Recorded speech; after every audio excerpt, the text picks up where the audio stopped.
Twilight settled gently over Wadi Rum, painting the sky with streaks of violet and deep rose. The desert cooled quickly, shadows lengthened like silent guardians stretching across the sand. Matthew walked beside Abba Elias, the cracked jar held carefully in both hands. The day's lessons still pressed tenderly against his heart. They had returned from the well, but instead of turning toward the hermitage, Elias led him toward a small plateau overlooking the valley. A wooden cross stood at its edge, simple, weathered, planted firmly into the rock as though the desert itself were its foundation. Matthew stopped. "I didn't see this before." "You weren't ready to," Elias replied. The cross stood alone in the vastness, a silent witness, a marker of something sacred. Elias motioned for Matthew to sit. "Tonight," he said, "we speak of burdens." Matthew exhaled slowly. "I've been carrying mine for so long, I'm not even sure what life feels like without them." Elias nodded. "Then this is the right time." He sat beside Matthew, his robe brushing lightly against the sand. "Do you know," Elias asked, "why many people come to the desert?" Matthew shrugged. "To escape? To find peace?" "That is what they believe," Elias said softly.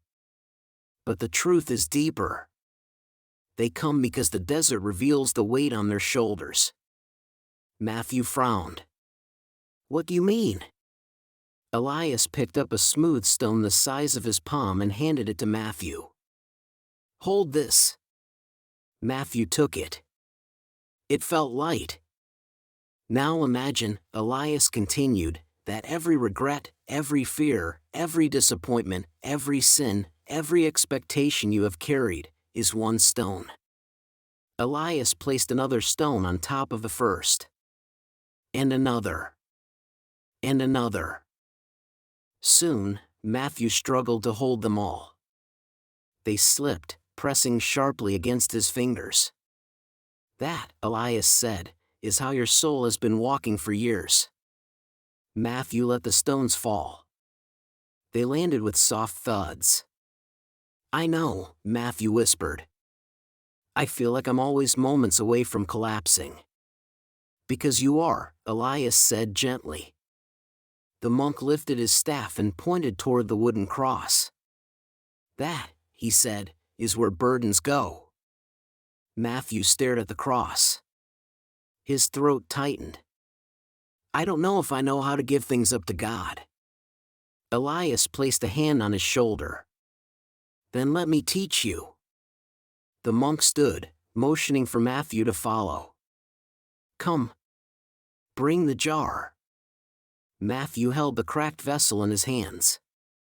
Even empty, it felt symbolic, fragile, vulnerable, honest. They approached the cross. The wood was rough, worn by wind and blowing sand. Matthew touched it gently, feeling the grooves carved by time. "Matthew," Elias said, standing behind him, "faith is not believing that you can carry everything. Faith is believing that someone else already has." Matthew swallowed. "Jesus said, 'Come to me, all you who are weary and burdened, and I will give you rest.' He did not say, 'Come after you fix your life.' He said, 'Come as you are.'" Matthew's eyes burned. "It's just. I've failed so much. Disappointed so many people. And you have tried to carry every failure alone," Elias said. "But Jesus carried the cross so you would not need to carry everything else." Matthew closed his eyes. The desert wind brushed past him, cool and steady, as if the evening itself were breathing. "Place your jar at the foot of the cross," Elias instructed. Matthew hesitated. Then, slowly, he knelt and set the cracked jar gently on the sand before the wooden beam. "Now," Elias said, "speak your burdens aloud." Matthew's voice trembled. "I'm tired, Abba Elias. I'm so tired of pretending I'm fine. I'm tired of being strong. I'm tired of carrying everything alone. Then speak them, Elias whispered.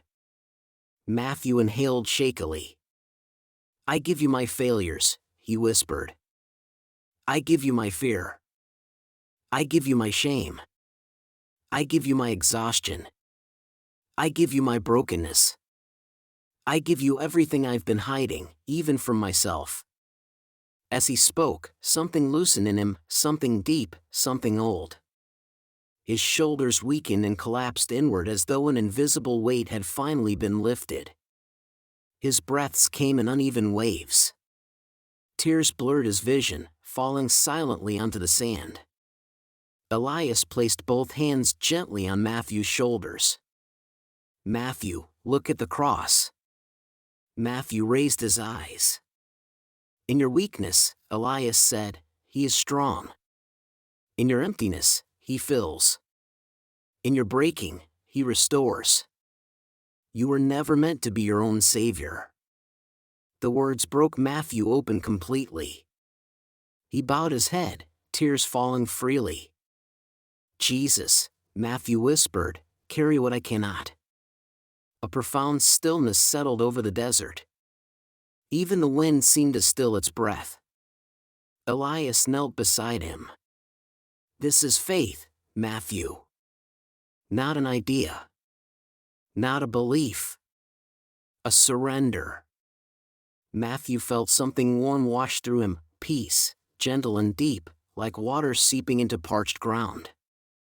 He wiped his eyes. Why does this feel so freeing? Because truth frees, Elias said. And the truth is this, you were never meant to walk alone. Matthew looked at the cracked jar at the foot of the cross. For the first time, he didn't see weakness. He saw grace. Take your jar, Elias said softly. Not because you carry your burdens again, but because the jar is now a reminder that they have been placed where they belong. Matthew picked it up.